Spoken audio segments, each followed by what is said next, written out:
Hello guys! Kamusta na ba kayo dyan? At sa araw na to, samahan niyo ako kasi pupunta tayo sa mall. Pupunta tayo sa mall at bibili tayo ng pagkain, merienda. Nakutom kasi yung alien. Kaya ito na, tataan muna tayo sa entrance ng parking lot. Ito na. Napansin niyo ba? Napansin niyo yung entrance niya? Paikot-ikot lang muna tayo. Hanggang makarating tayo sa dulo ng entrance ng parking lot, okay? Hindi ko pa alam kung hanggang kailan to matatapos ang pag-ikot-ikot.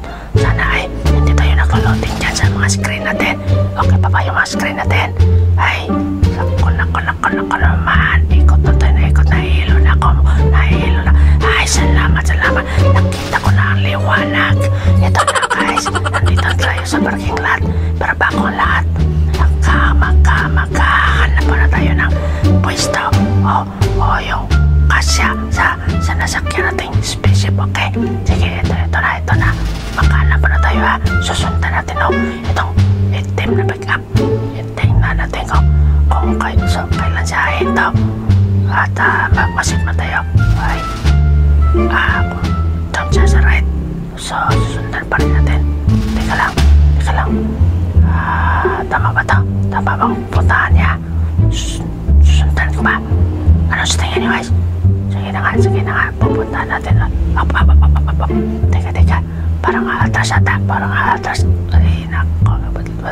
Buti na lang. Naiwasan natin yun. Ayan, ito na. Tuloy na. Dito na tayo sa isang level ng parking lot. Ito na. Malapit na tayo. Dito muna tayo pwesto. Ito na. Laki ng bakante. Dito tayo. Ay, break. Ay, ako naman. Natakot ako na. Dito tayo. Tumiritso sa anak. Nako naman, driver. Anyways, guys. Dito na tayo. Bumaba na tayo. Ito na. Papasok na tayo sa mall. Siyempre, mall. Oh, kita nyo? Ano yung nakikita nyo? Diba card? Dami parang card to. Dami parang mga kasamaan ko dito. Alam nyo bakit? Oh, sabi ko kasamaan. Mga tamad. Hindi nila sinauli yung kanang ginamit na push card or shopping card. Oh, ano ba yung tawag doon? Diba? Oh, iniwala nila sa labas ng parking lot. Hindi nila sinauli sa loob. Yan, ang mga tamad. Shoutout nga pala sa mga kasamahan natin ng mga tamad dyan. Tapos na yung mga channel niyo. Tamad pa rin ba tayong mag-live? Oh, ito, sakay tayo. Sakay dito. Ganda ng sasakyan nila. Ito pala, tinatawag nila na elevator. Magkano kaya yung pamasahe nito? Miss, elevator girl. May pamasahe ba ito? Magkano pamasahe nito? Gasolina ba kami? Ay, lumabas na tayo. Oh, ganda pala ng elevator. Automatic pala ng elevator. Yan, nakalabas na tayo. Diretso.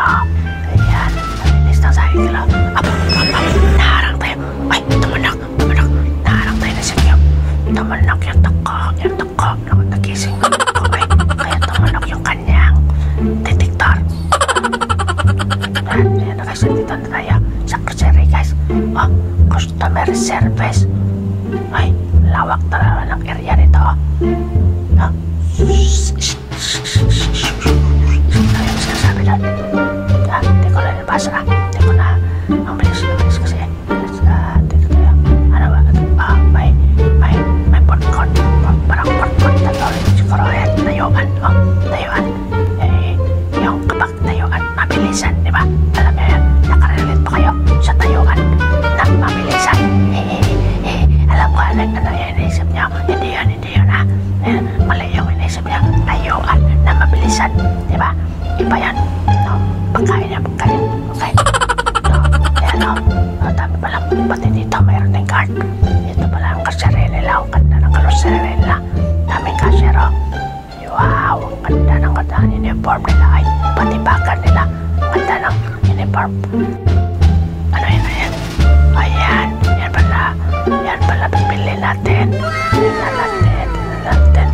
Masarap na talaga yun. kasi nila may nakapagsabi sa akin, mga kaibigan ko, sabi nila masarap daw. Masarap daw. Masarap daw. Ano ba to? Masarap daw yung turon dito. Masarap daw yung turon dito. Ito daw yung ay, kaya pala ito pala yung binibilahan. Tama nga yung sinasabi ng kaibigan ko. Binibilahan ang turon dito. Dito sa SM. Sana. Tingnan nyo. Yan ang turon. Turon ang pala ng binibilahan nila. Taas ng pila. Turon with, ano ba yan? Pangalan na yun. Diba? Tingnan nyo. Turon lang. Dami ang pila. Binilahan talaga. Sus, akala ko mayroong namimigay ng ayuda sa gobyerno. Turon lang pala ng binilahan nila. Ano ba talaga? Meron ang priority lane dito. Sana may priority lane dito para sa mga senior citizen na kakaya ko. Hanggang dito na lang muna guys. At ako'y pipila muna. Maghihintay mo na ako sa masarap na turon. Pila mo na ako. Sige guys, hanggang dito mo lang muna. Bye bye. Ingat po kayo.